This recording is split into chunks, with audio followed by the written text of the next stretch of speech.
Speaker sir, గౌరవ ముఖ్యమంత్రి గారు ప్రవేశపెట్టిన సంతాప తీర్మానాన్ని సంపూర్ణ మద్దతిస్తూ వారు సూచించిన విధంగా గౌరవ మన్మోహన్ సింగ్ గారికి హైదరాబాద్లో ఒక మంచి మెమోరియల్ విగ్రహం ఏర్పాటు చేయడం కూడా చాలా సముచితంగా ఉందని చెప్పి నేను కూడా భావిస్తున్నాను.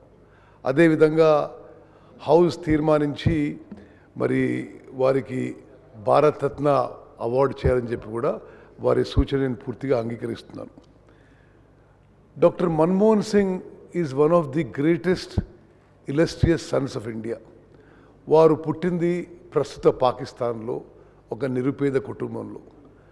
వారు అక్కడి నుంచి మరి ప్రస్తుత పంజాబ్కి వచ్చి అక్కడ చండీగఢ్లో మరి ఉన్నత విద్యను అభ్యసించి చాలా రేర్ వారు ఆక్స్ఫర్డ్లో క్యాంబ్రిడ్జ్లో మరి ప్రపంచంలోనే ప్రపంచ ప్రఖ్యాత 2 యూనివర్సిటీస్లో వారు ఉన్నత విద్య అభ్యసించడం కూడా మనందరం గమనించాలి. అదేవిధంగా ఈ దేశంలో ఉన్న ఉన్నత పదవులు చాలా వారు అలంకరించారు. వారు మరి ఫైనాన్స్ సెక్రటరీగా ఉన్నారు గవర్నమెంట్ ఆఫ్ ఇండియాగా, రిజర్వ్ బ్యాంక్ ఆఫ్ ఇండియా గవర్నర్గా ఉన్నారు, ప్లానింగ్ కమిషన్ డిప్యూటీ చైర్మన్గా ఉన్నారు, మరి యూనివర్సిటీ గ్రాంట్స్ కమిషన్ చైర్మన్గా ఉన్నారు, మరి దేశానికి గొప్ప ఆర్థిక మంత్రిగా ఉన్నారు, మరి రాజ్యసభలో లీడర్ ఆఫ్ అపోజిషన్గా ఉన్నారు, మరి 10 ఏళ్ల పాటు మరి భారతదేశానికి ప్రధానమంత్రిగా ఉండి అద్భుతమైన సేవలు అందించిన విషయం కూడా మరి ఈరోజు గుర్తు చేసుకోవాలి. మరి ముఖ్యమంత్రి గారు అన్నట్టుగా ల్యాండ్ అక్విజిషన్ విషయంలో ఒక ల్యాండ్ మార్క్ లెజిస్లేషన్ తీసుకోవడం జరిగింది. ల్యాండ్ అక్విజిషన్ విషయంలో ఎప్పుడు కూడా కాంగ్రెస్ పార్టీ మరి టాప్ లీడర్షిప్లో ఒక భావన ఏంటంటే ఈ ల్యాండ్ అక్విజిషన్ చేసినప్పుడు ఒక మానవీయ దృక్పథంతో ఒక హ్యుమానిటేరియన్ యాంగిల్తో మరి ఎవరినైతే మనం డిస్ప్లేస్ చేస్తున్నామో, ఏదో డెవలప్మెంట్ చేస్తామని లేదా ఇండస్ట్రీస్ పెడతామనో లేదా ప్రాజెక్ట్స్ కడతామనో లేదా మరో కారణంగా ఎవరినైతే డిస్ప్లేస్ చేస్తున్నామో అన్ని విధాలుగా వారికి మరి కంపెన్సేషను, రీలొకేషను, సరి అయిన R&R ఉండాలని చెప్పి మరి మన్మోహన్ సింగ్ గారు ప్రధానమంత్రిగా ఉన్నప్పుడు ఒక ల్యాండ్ అక్విజిషన్ యాక్ట్ తీసుకునే విషయం మనం గుర్తు చేసుకోవాలి. అదేవిధంగా స్వాతంత్రం తర్వాత అడవుల్లో ఉండే అడవి బిడ్డలకి వాళ్ళు అడవుల్లో మరి డ్రిఫ్టింగ్ అగ్రికల్చర్ చేసుకుంటూ ఉంటారు. వారికి ఆ పోడు భూముల మీద ఏ హక్కు ఉండకపోవడంతో చాలా ఇబ్బంది పడుతూ ఉండేవాళ్ళు.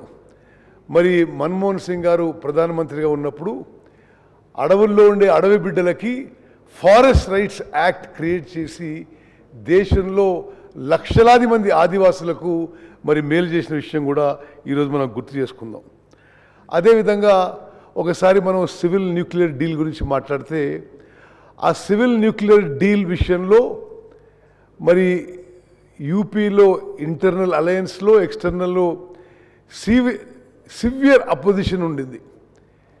But doctor Manmohan Singh believed that is in the interest of the country. భారతదేశము మొదటి న్యూక్లియర్ టెస్ట్ చేసిన తర్వాత ఇంటర్నేషనల్గా ఏ దేశం కూడా మనకి న్యూక్లియర్ ఫీల్డ్లోనే కాకుండా ఏ హైటెక్ ఫీల్డ్లో కూడా టెక్నాలజీ ట్రాన్స్ఫర్కి సుముఖంగా లేకుండే. అయితే యుఎస్తోని చర్చలు జరిపి ఈ సివిల్ న్యూక్లియర్ డీల్ మనం అగ్రిమెంట్ అయితే మరి న్యూక్లియర్ ఫీల్డ్లో కానీ ఇతర హై టెక్నాలజీలో కానీ మరి కోఆపరేట్ చేయవచ్చని చెప్పి అమెరికా నుంచి సంకేతాలు వస్తే ఆ రోజు కేంద్ర ప్రభుత్వం పడిపోయే పరిస్థితుందా మరి డాక్టర్ మన్మోహన్ సింగ్ గారు దేశానికి ఏది మంచిది అయితే చేయాలనే ఉద్దేశంతో సివిల్ న్యూక్లియర్ డీల్ ఏ విధంగా పుష్ చేసి మరి పార్లమెంట్లో పాస్ చేసిందో మనం అందరం గుర్తుపెట్టుకుందాం. నేను వారిని పలుమార్లు కలిశాను. మరి తెలంగాణ ఎడ్యుకేషన్ అప్పుడు కొంత కన్సల్టేషన్ ప్రాసెస్లో మరి వారు మాట్లాడిన కొంతమంది తెలంగాణ కాంగ్రెస్ నాయకులు నేను కూడా ఒకరిని. వారు ఎప్పుడు soft spoken, very humble, very simple person. మరి తర్వాత తెలంగాణ ఏర్పడ్డది. సరే, మేము ఎలక్షన్లు ఓడిపోయినాం. మరి ఏఐసిసి ఆదేశాల మేరకు పివి నరసింహారావు గారి బర్త్ సెంటనరీ సెలబ్రేషన్ చేయమని చెప్పారు. అప్పుడు తెలంగాణలో నేను, శ్రీధర్బాబు గారు, గీతారెడ్డి గారు మరి ఒక సంవత్సరం పాటు పివి నరసింహారావు గారి సంవత్సరం పాటు బర్త్ సెంటనరీ సెలబ్రేషన్ చేయడం జరిగింది. మరి ఆ సెలబ్రేషన్స్కి నేను వారిని పోయి ఢిల్లీలో కలిసి మరి మీరు రావాలి, మీరు ఇనాగరల్ అడ్రస్ మీరు ఇవ్వాలని చెప్పి రిక్వెస్ట్ చేస్తే వారు ఇమీడియట్గా యాక్సెప్ట్ చేశారు. యాక్సెప్ట్ చేసి ఒకటే విషయం ఏంటంటే, ఇప్పుడు నాకున్న హెల్త్ కారణాల వల్ల నేను ట్రావెల్ చేయలేను, నేను ఇక్కడి నుంచే మరి జూమ్ యాప్లో నా ప్రసంగం చేస్తా అని చెప్పి ఆ రోజు పివి నరసింహారావు గారిపై వారికి ఉన్న అపార గౌరవం, అభిమానం మొత్తం కూడా వారి ప్రసంగంలో చాటుకున్నారు. మరి అదేవిధంగా నేను ప్రస్తుత ముఖ్యమంత్రి, ఆనాటి ఎంపీ, అదేవిధంగా ఆనాటి ఎంపీ వెంకటరెడ్డి గారు మేము పార్లమెంట్లో బయట ఒక దగ్గర కూర్చొని ఉంటే లోక్సభ అండ్ రాజ్యసభ ఎంపీసు బీజేపీ ప్రభుత్వం మీద, కేంద్ర ప్రభుత్వం నిరసన తెలియజేయడానికి మన్మోహన్ సింగ్ గారు 10 ఏళ్ల ప్రధానమంత్రి, ప్రపంచ ప్రఖ్యాత స్టేట్స్మెన్ వారు వచ్చి చాలా సింపుల్గా మా మధ్యలో ఆ నిరసనలో కూర్చున్నారు. నేను అంటే వారు 1000 మందిని కలుస్తారు, నన్ను ఎడ గుర్తుపెట్టుకుంటారు అని చెప్పి నేను ఏదో పరిచయం చేసుకునే ప్రయత్నం చేశాను. నేను అంటే ఐఎమ్ సో అండ్ సో, అంటే I know Uttam Reddy PCC president, అంటే చాలా మెల్లిగా అది అసలు వినపడినట్టుగా వారు మాట్లాడే విధంగా ఉండేది. మరి ఆ విధంగా one of the greatest Sons of India who has made enormous contribution to this country, he is a loss for the country and for the state of Telangana. Loan waiver విషయంలో మనం ఒక నిమిషం మాట్లాడుకోవాలంటే, అంతకు ముందు కానీ ఆ తర్వాత కానీ ఏ కేంద్ర ప్రభుత్వము కూడా మరి రైతులకి రుణమాఫీ చేయలేదని చెప్పి నేను మనం చేస్తున్నాను. మన్మోహన్ సింగ్ గారు ప్రధానమంత్రిగా మొత్తం భారతదేశంలో రైతుల రుణం మొత్తం మాఫీ చేసిన ఘనత వారికి దక్కుతుందని చెప్పి నేను మనం చేస్తున్నాను.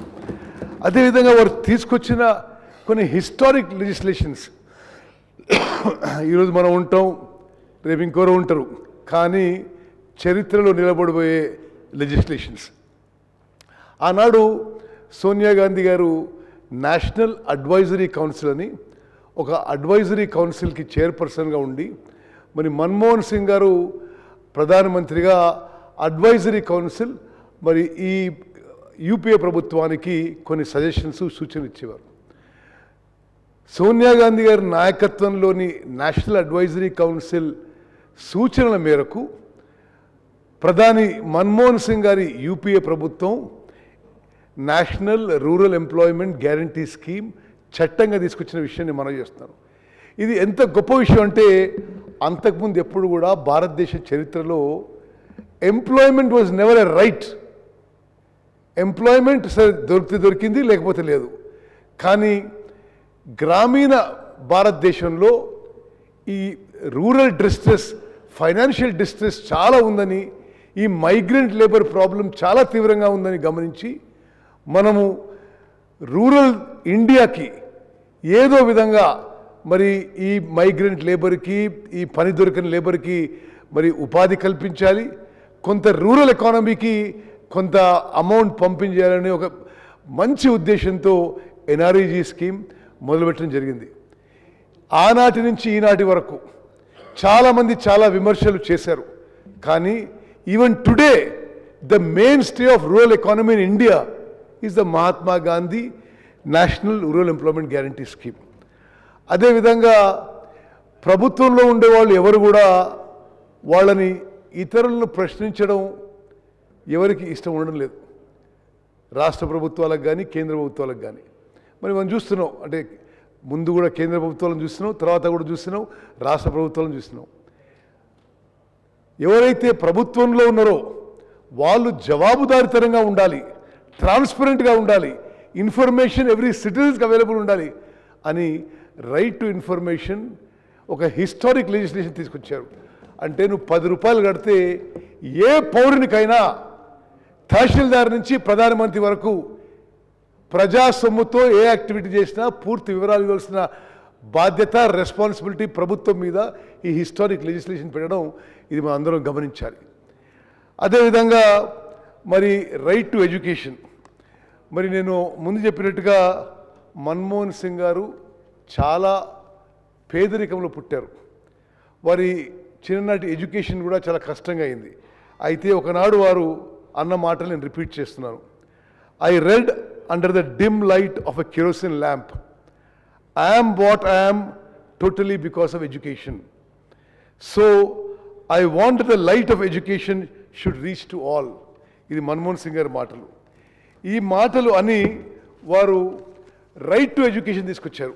అంటే 6 ఏళ్ల నుంచి 14 ఏళ్ల వరకు ప్రతి పిల్లవాడికి education is a fundamental right. భారతదేశంలో అంతకుముందు ఎక్కడ లేదు. దానికి అనుగుణంగా మరి కేంద్ర ప్రభుత్వాలు కానీ రాష్ట్ర ప్రభుత్వాలు కానీ ఎడ్యుకేషన్ ఇన్ఫ్రాస్ట్రక్చర్ క్రియేట్ చేసి మరి ఇన్ని కిలోమీటర్ల లోపల 6 ఏళ్ల నుంచి 14 ఏళ్ళ లోపల ఉండే అందరి పిల్లలకి మరి ఎడ్యుకేషన్ ఈజీగా ఫ్రీగా అందుబాటు ఉండే విధంగా ఈ చారిత్రక చట్టం తీసుకొచ్చిన విషయం కూడా ఈరోజు మనం గుర్తు చేసుకుందాం. అదేవిధంగా ఫుడ్ సెక్యూరిటీ యాక్ట్, దేశంలో ఎవరు కూడా ఆకలి చావులు చావొద్దనే ఉద్దేశంతో మరి ఫుడ్ సెక్యూరిటీ యాక్ట్ అని ఒక చారిత్రాత్మక ఒక హిస్టారిక్ లెజిస్లేషన్ మన్మోహన్ సింగ్ గారి ప్రభుత్వం తీసుకొచ్చింది. దాని కిందనే ఇప్పటి ప్రభుత్వాలు కూడా మరి తెలంగాణలో కూడా ప్రతి పౌరునికి 6 కిలోల బియ్యం ఉచితంగా ఇవ్వబడుతుందని చెప్పి నేను మనవి చేస్తున్నాను. చివరిగా స్పీకర్ గారు, it is a historic day for the Assembly of Telangana. The person who played a key role, instrumental role in the creation of Telangana, we are all paying tribute to him.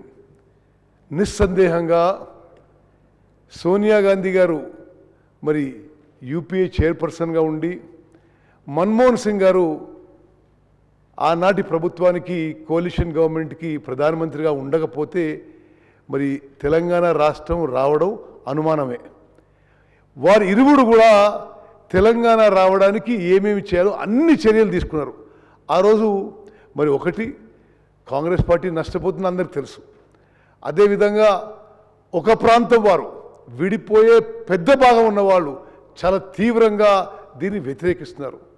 ఎవరేమనుకున్నా సరే మరి తెలంగాణ రాష్ట్రం ఇవ్వాలనే దృఢ సంకల్పంతో సోనియా గాంధీ గారు మన్మోహన్ సింగ్ గారు ముందుకు పోయినందుకే ఈరోజు తెలంగాణ రాష్ట్రం ఏర్పడదని చెప్పి ఈరోజు శాసనసభలో మనం రికార్డ్ చేసుకోవాలి. ఎందుకంటే ఆ రోజు మనం పరిస్థితి గమనిస్తే కాంగ్రెస్ పార్టీ అధికారంలో ఉంది. లోక్సభలో మరి చాలామంది సభ్యులు దాన్ని వ్యతిరేకిస్తున్నారు. అయినా సరే ఎవరేమనుకున్నా సరే ఇది న్యాయం, ఇది ధర్మం, ఇది చేయాల్సిన పని, ఇది మాట ఇచ్చినామని చెప్పి లోక్సభలో ఈ తీర్మానము, ఈ చట్టం పాస్ చేశారు. అదేవిధంగా రాజ్యసభలో చట్టం పాస్ చేశారు. అదేవిధంగా president of India gazette notification మరి ఇవ్వడంలో కూడా మన్మోహన్ సింగ్ గారి పాత్ర ఇవన్నిటిలో గొప్పదని చెప్పి నేను మనం చేస్తాను. చివరిగా నేను ఆ రోజు తెలంగాణ కాంగ్రెస్ పార్టీ నుంచి ప్రతినిధిగా ఒక విషయం ఈరోజు ఆన్ రికార్డ్ చెప్పదలుచుకున్నా. ఆ రోజు తెలంగాణ రాష్ట్రం ఇవ్వాలన్నా వద్దా, ఇస్తే హైదరాబాద్ నగరానికి ఏ స్టేటస్ ఇవ్వాలి, హైదరాబాద్ నగరానికి వచ్చే ఆదాయం ఎట్లా విభజించాలని పలుమార్లు చర్చలు జరిగినాయి. ఆ కన్సల్టేటివ్ మీటింగ్స్లో నేను కూడా తెలంగాణ కాంగ్రెస్ ప్రతినిధిగా పాల్గొన్నాను. ఆనాడు కూడా ఉమ్మడి ఆంధ్రప్రదేశ్లో 23 జిల్లాలు ఉంటే సరే హైదరాబాద్ నగరం was the financial capital, was the financial source of combined Andhra Pradesh also. Srikrishna commission కూడా ఎప్పుడైతే ఆప్షన్ 1 to 5 రాశారో మరి వేరు ఆప్షన్స్ ఇచ్చారు. మరి రాష్ట్రాన్ని విభజించినప్పుడు హైదరాబాద్ ఇట్లా చేయాలి అట్లా చేయాలని.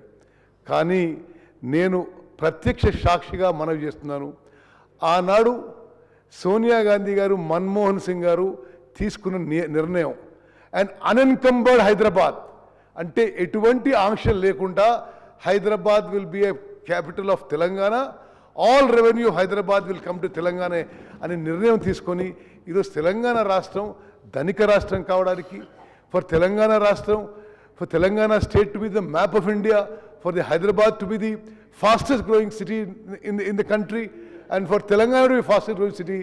I mean, it is a contribution of Sonia Gandhi and Manmohan Singh. Speaker గారు, నేను వారికి ఘనంగా నివాళులర్పిస్తూ ముగించుకుంటాను. జై హింద్.